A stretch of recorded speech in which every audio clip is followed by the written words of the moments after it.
In this video, I'm going to share with you 8 things I wish I knew sooner when using coloured pencils, and I'd recommend sticking around for the entire video because all of them are super important and I wouldn't recommend missing a single one. Now if you're new here, my name's Tom and I've spent over 5 years creating hundreds of realistic drawings of pretty much anything you can think of. So thing number 1 is you need to use good paper. Now you may not think it, but the paper you're using is actually more important than the pencils, because you could have the best pencils, but if you're putting them onto really rubbish, cheap and flimsy paper, then guess what? It's just not going to end well. And the paper that I'd recommend using is smooth paper, because a lot of the time if you're using, let's say, sketching paper, it's got really rough textures to the surface, so that the drawings you create with it will have like all these white speckles showing through, and it requires tons and tons of layers in order to get rid of that. And you also want to be using paper that's at least 200 GSM. And if you don't know what GSM means, it means grams per square meter. And this is basically referring to how thick it is. And the exact paper that I use for all of my drawings is called Dale and Rowney Smooth Surface Heavyweight Paper. So this moves me on to thing number 2, picking the correct colored pencils. Now don't get me wrong, Crayolas are great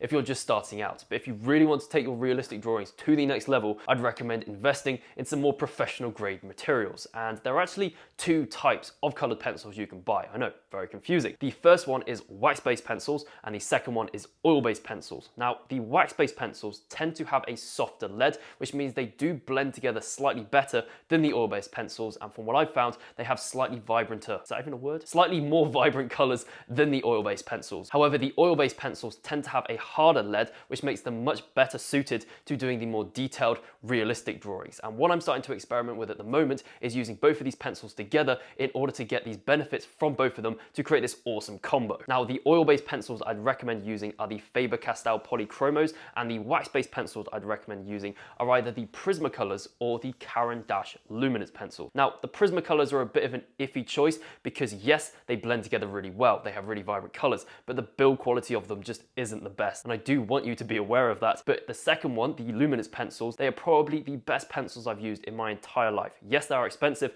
but I'd recommend shopping around for some sort of sales and checking them out because they are just so insanely good. And the best thing about all of these pencil brands is they all have different sized pencil sets, so no matter what your budget is, you can go for, let's say, a 12 set or a 36 set, or even like the full-on 120 set for the Faber-Castell Polychromos. So thing number 3 is layering. Now, something I see a lot of beginner pencil artists do is they immediately come in and press as hard as they possibly can in order to try and get that vibrant and solid result. But this really isn't how you should approach it. Instead, you should come in quite lightly at first, just picking up where all the most obvious areas of tone and color are, and then you can gradually go in with, let's say, a different pencil or even the same pencil, pressing a bit harder this time, just adding in a couple more details, just putting some more pigment over the pigment that's already down. And what you'll find is the pigment that you're then putting on top of the pigment that's already on the page, it will start to blend with it, and then gradually, layer by layer, it'll become smoother and smoother, and obviously the detail and complexity of it will increase as well because you're adding in more details with each layer. Now, thing number 4 is actually really important no matter what you're doing, whether it's painting, using graphite pencils, or obviously colored pencils in this case,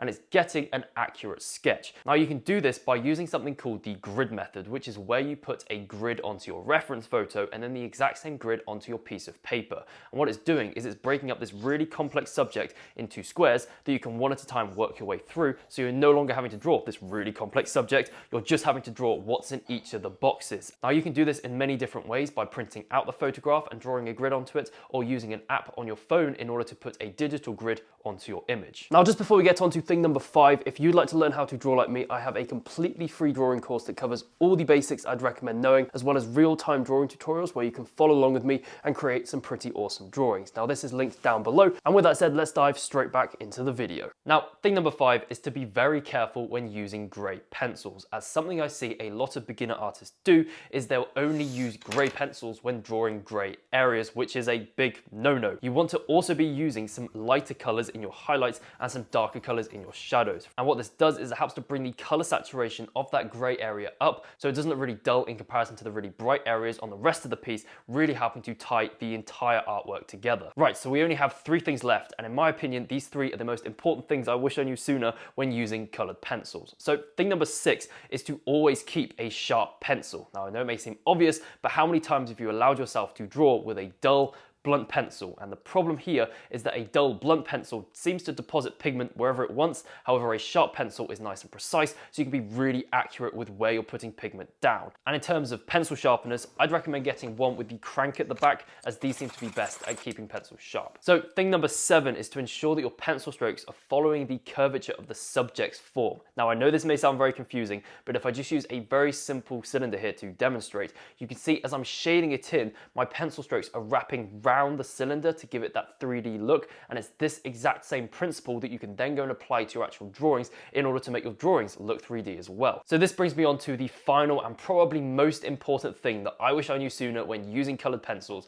and that is using a marker base. Now I do this base layer using a Hoo Honolulu markers, and what it does is it quickly jots in where all the tones and colors need to go a lot quicker than what colored pencils could, and it also provides a foundation for those pencils to go on top of. And because the pencils are going on top of an already colored surface, they'll look a lot more vibrant than they would if they were going on just a white surface. Because I bet you if you're watching this, you've used colored pencils before, and you'll know that when you use those pencils, you get those white speckles showing through. However here, because you've already flooded the page with marker pigment, those white speckles just don't exist anymore. So the pencils that you get on top will look super vibrant and saturated because there's just no white paper to tint them anymore. So there you go, that was a quick rundown of 8 things that I wish I knew sooner when using colored pencils. If you have enjoyed this video, I'd appreciate it if you hit that thumbs up button, and I'll see you in the next video, which should appear on screen or right over here.